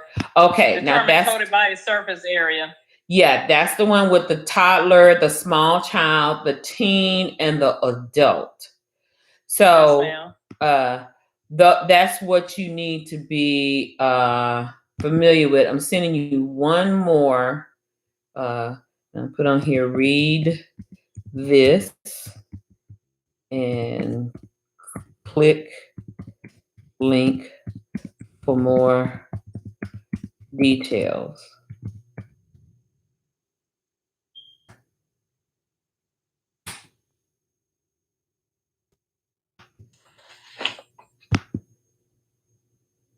Okay, I'm sending you one more email. Let me know you got that one too. Okay, now the one with the 4 pictures on it. So how you look at this is, so the head is. That's the first one. First email, right? Okay, let me go back to that. Okay, I'm with you. Okay, so the head itself is 9%. Arm 1, arm 2, each are 9%. Both legs are 15%, but it didn't burn up all of the legs. It only burnt up, I think, the front thigh, what it said in the scenario. I think the front of the legs. So we consider that 9%. So it'll be really like 7.5 in the front, 7.5 in the back. But altogether, the whole leg circumferencely is 15% each leg. Okay. Okay. Now, 32% of the torso.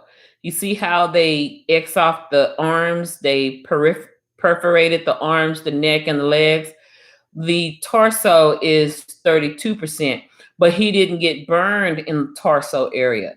He got burned with the head, the arms, and the legs. So those 5 parts each. and they all contributed 9%. Now, you're probably wondering, well, where did they get 9% and who determined that 9%? The physician in the reading is going to determine that. Or some fashion, they're going to determine first and second degree burns. So that's about 9%. But if he says, third degree burns all over, you already know for a teen, a small child, and a toddler, that's going to be 9.5. Okay? Okay. But if you see say for instance, for the small child, you see 17. If you divide 2 into 17, that's like 8.5. 8.5 for the front of the legs, 8.5 for the back of the legs. 8.5 altogether is 17% for one whole leg, front and back. So it's 17% for one leg and 17% for the other leg. Do you see that? Yes, ma'am. Okay. It's the same for the teen and for the adult. It's the same way. The torsos for the adult is considered a little bit more for the adult than it does for the small child, the teen, and the toddler. Okay. Okay. Yeah. So that's how they determine 9. Okay. So the reading, go to the last email that I sent you for the reading of the rules of 9. You gave me some rules. Hold on, let me go back to that. Yeah, it says I sent you the next to the last email. I mean the email that's the very last second one. No, the third email. Which one? Third email. Okay. It says read this and click link for more details.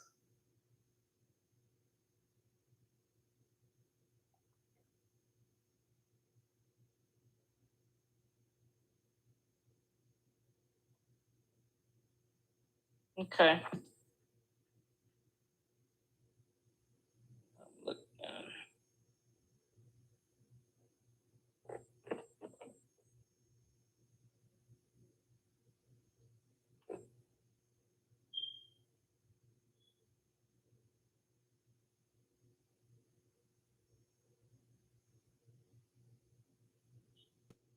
Okay, yeah, this one's very detailed. This one.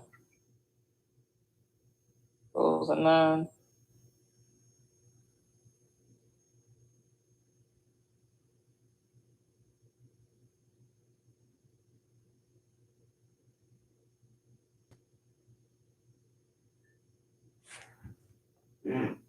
Do you see the reading of it?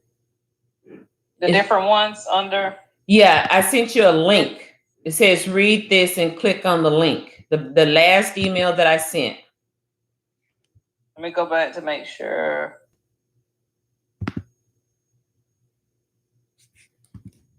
Must have missed one. Hold on. Talking about determine total body effort.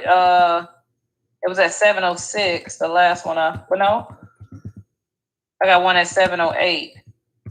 But it's a very talking about the long, extremely long one. Mm-hmm. 1, 2. That's 1. That's a teen body of a surface area. Okay, that one's extremely long. The third, I think the third.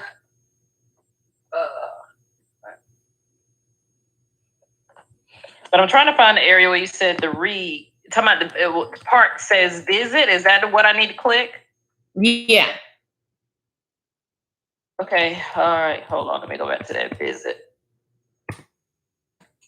Okay. Determine total body surface area. Where do I need to start out? Because it's the rules of 9s, adults age 14 years. Like I said, and older.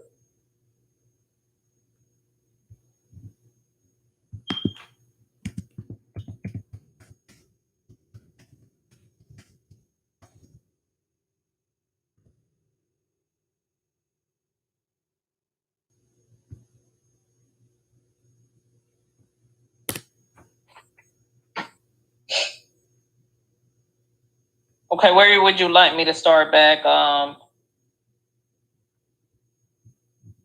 Okay, so see where it says one of the emails that I said, read this and click link for more details. Okay, so when you click that link,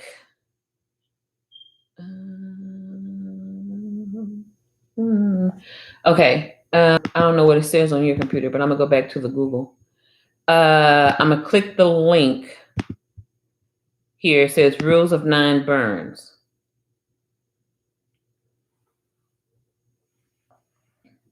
Okay, the size of a burn can be quickly estimated by the rules of 9. This method divides the body surface area into percentages. Did you see that?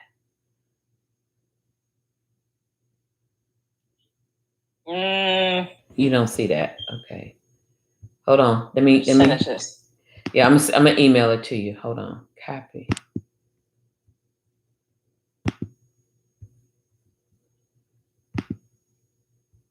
Okay, I'm gonna put on here. Read. Oh, wait a minute. I think I had another email. Maybe I didn't click it. Okay, hold on. 1, 2, 3, 4. And I'm about to send you another one. It says in the subheading, read.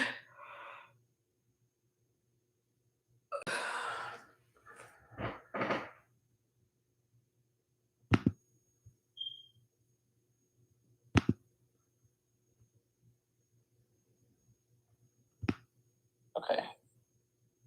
Oh, which one? You want me to click the read this? Mm-hmm. Click on that one? Okay, okay. Mm-hmm.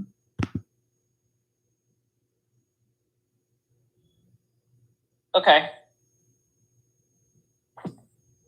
Okay, tell me where I need to be reading from.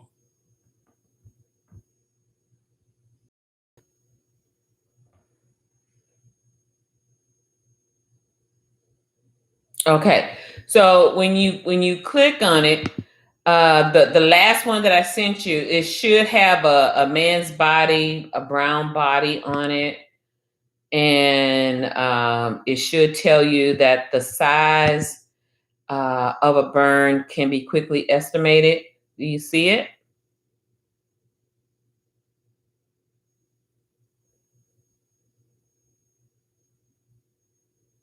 It's the one I just. It's the email I just sent you. That would start with the body surface area stuff. Because I got 2 different ones. I got one that took me to. Okay, hold on. Okay, one is myhealth.alberta.cal. Yes. Is it that one or the one? one? And it has a. Okay, now when you click on that one, the very last one that I sent, it should have a man's body. Oh, okay, I see that now. Okay. Okay. The head, the chest, arm, the genital area. That one. Uh-huh. Yeah. Okay. Okay. All right. Now, it says the size of a burn can be quickly estimated by using the rules of 9. This method divides the body surface into percentages. The front and back of the head and neck equals 9% of the body surface area. The front and back of each arm and hand equals 9% of the body surface. The chest area is 9%. The stomach is 9% of the body surface area. The upper back is 9%. The lower back is 9% of the body surface area. This is how they determine everything. The front and back of each leg and foot equals 18% of the body surface area. The genital area equals 1% of the body's surface area. Do you see that? Yes, ma'am. Okay. So this properly explains the rules of 9 and how they're properly determined beyond the picture, beyond what you see. Now, there's another reading here that says assessing burns and planning resuscitation of the Rules of 9. And it has some other readings about that. So I'm just going to send you a Google link of a plethora of things you can look up at your leisure. Okay? Okay. And just kind of read through it and become more acquainted with it. But the more you read and understand, the better you are. The better you are. Okay. Hold on.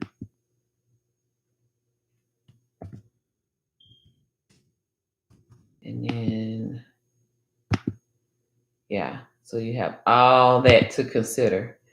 Okay, so I want you, let's do a revisit of number 33 next week. Revisit and understand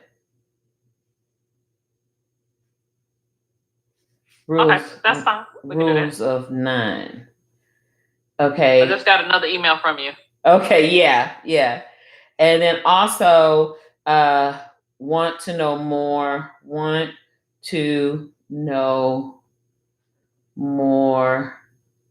about external codes. Okay? And we'll do some more reading on that. So let's, I'm gonna let you study more about the Rules of 9, about this, and I'll try to find some coding homework on that. Okay, let's go on to number 34 and number 35, and then we'll end with that. Excuse me. Read the question for 34. Okay.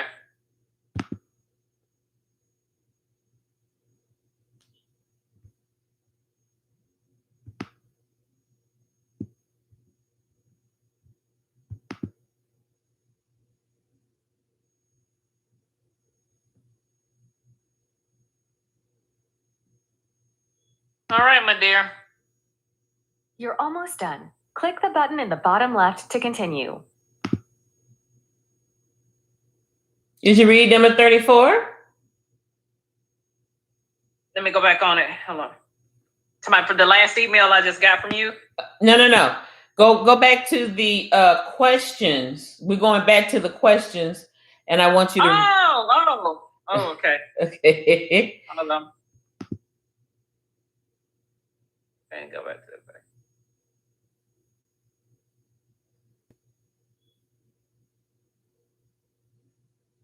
$34?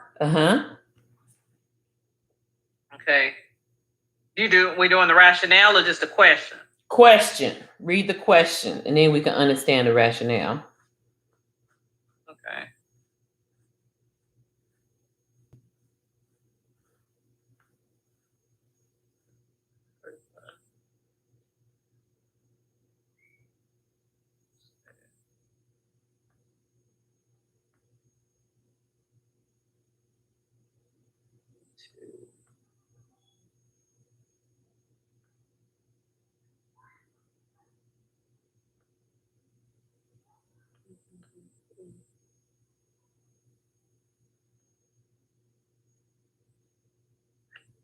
I'm looking for 34. You don't have 34? I don't know why I'd be missing the ones. Hold on, let me keep looking. It should say a 35-year-old. Okay, pregnant. All right. Okay, I got it now. Okay. I got it. Okay. All right. Okay. A 35-year-old pregnant woman in her 38th week of her first pregnancy is admitted to the hospital. She experiences a prolonged labor during the first stage and eventually giving birth to a healthy boy. Okay.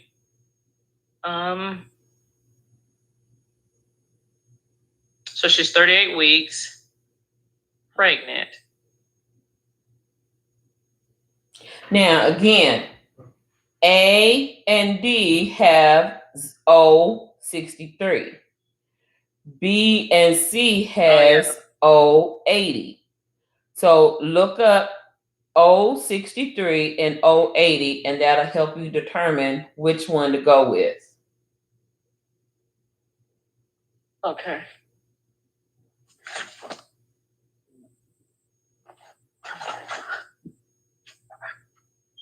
Let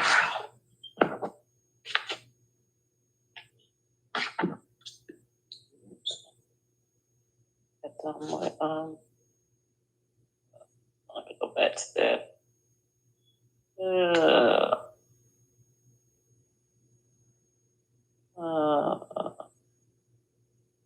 163.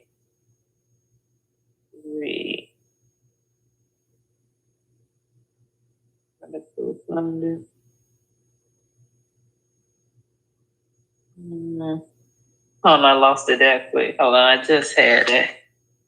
Okay, 130.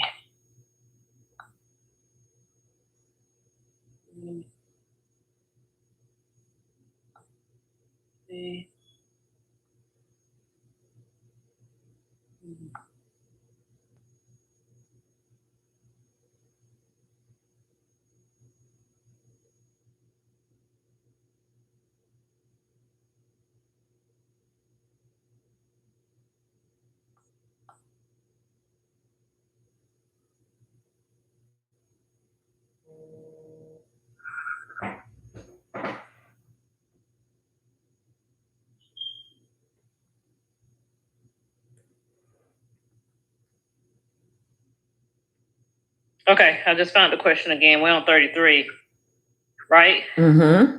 No, I'm sorry. 34. I'm sorry. Mm-hmm. Okay. I lost my spot at fast. I was trying to find it back. Okay.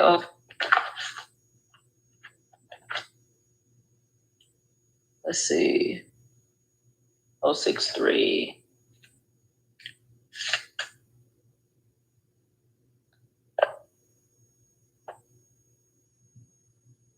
Okay.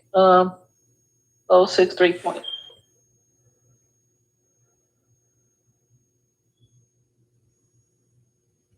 Okay. 063.0 is prolonged first stage of labor. Mm-hmm. Okay, what's the other one? 080. 080. Let's see. 080 is encounter for full term uncomplicated delivery. Okay. So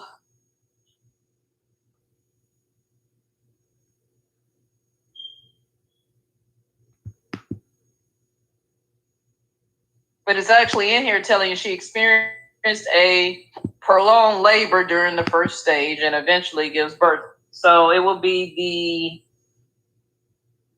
not the 082, but the other one that says the prolonged 063 point. Where would I say it? 063.06 0.3, I think. Mm-hmm. Yeah.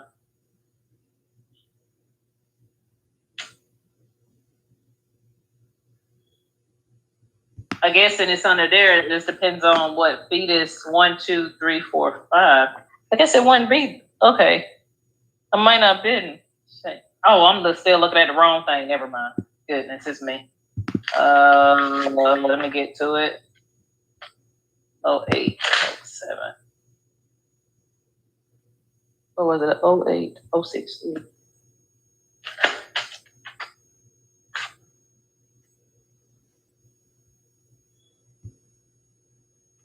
Okay.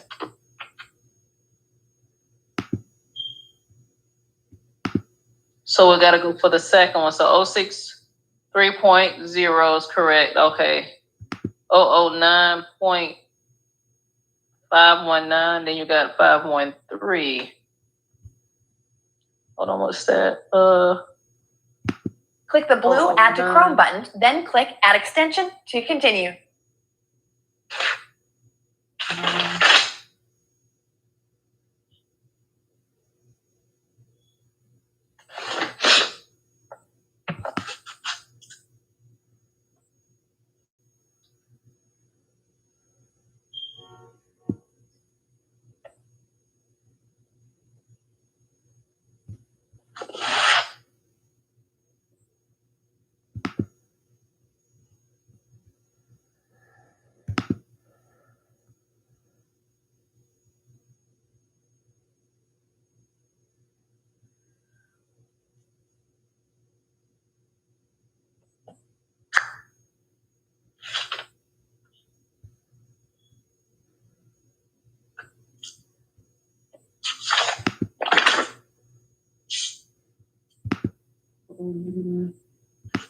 Click the blue Add to Chrome button, then click Add Extension to continue.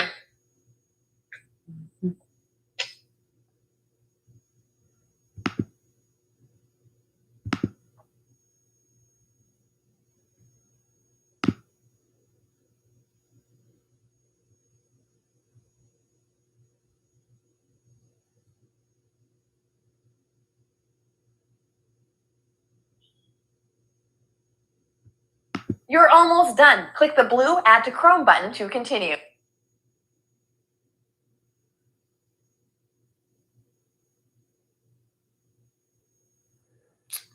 They want me to add all this crazy stuff on here. I'm doing something while you're doing that. I don't want this if I got to go through all that. It's just too much.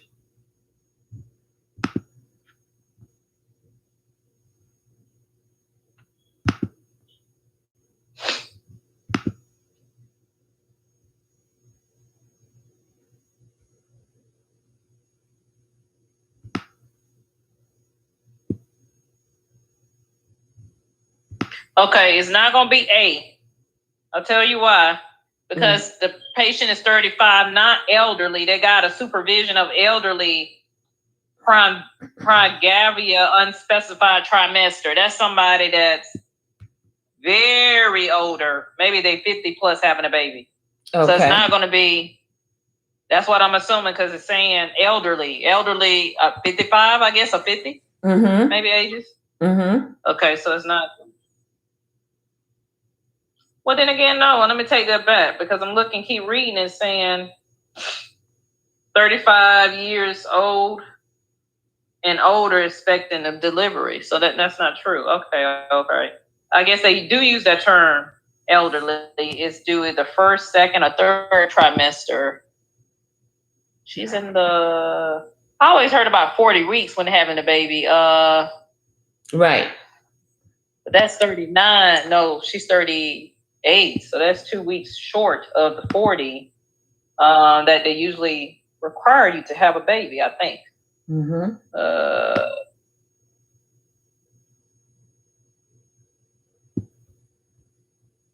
But first trimester, second, third. So it would have to be a third trimester closer to having the baby. Yeah, because it's 38. So 53009. Okay, the answer is going to be D. Did I? Wait a minute, 009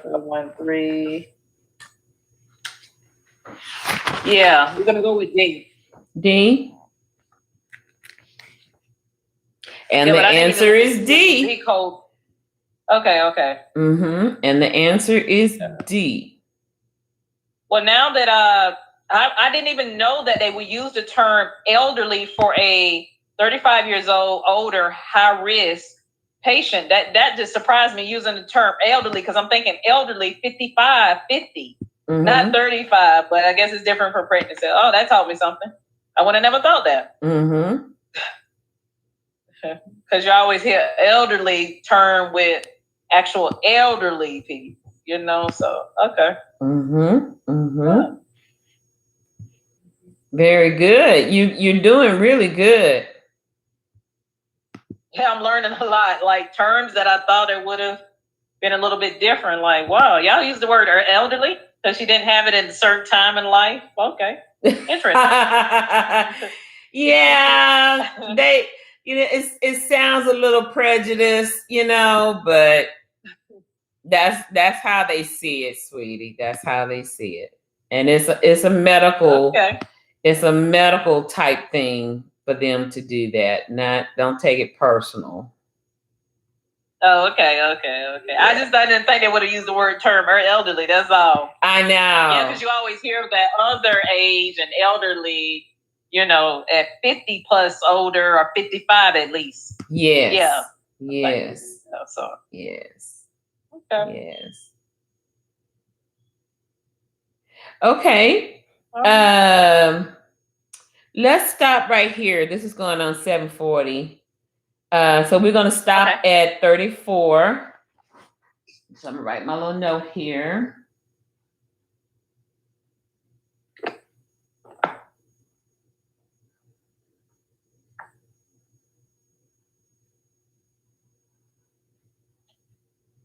And then we're going to resume on 5-8. Okay. At 9 a.m. No, wait, did I say 9 a.m.? Yeah, at 9 a.m. to 11. What day is that'll be? That's going to be next Saturday, May the 8th, Mother's Day weekend. Oh, okay. Oh, that's a Mother's Day? Oh, okay. Mother's Day weekend, sure is. Sure is, beloved. Okay. All right, sweet angel. Well, you have a good one, okay? You too. Thank you for everything, as always. Oh, you're very welcome. You're very welcome. You're very welcome. All right, sweetie, you have a good evening, and I'll see you next weekend. Okay, you too. Okay, bye-bye, honey bun. Bye-bye.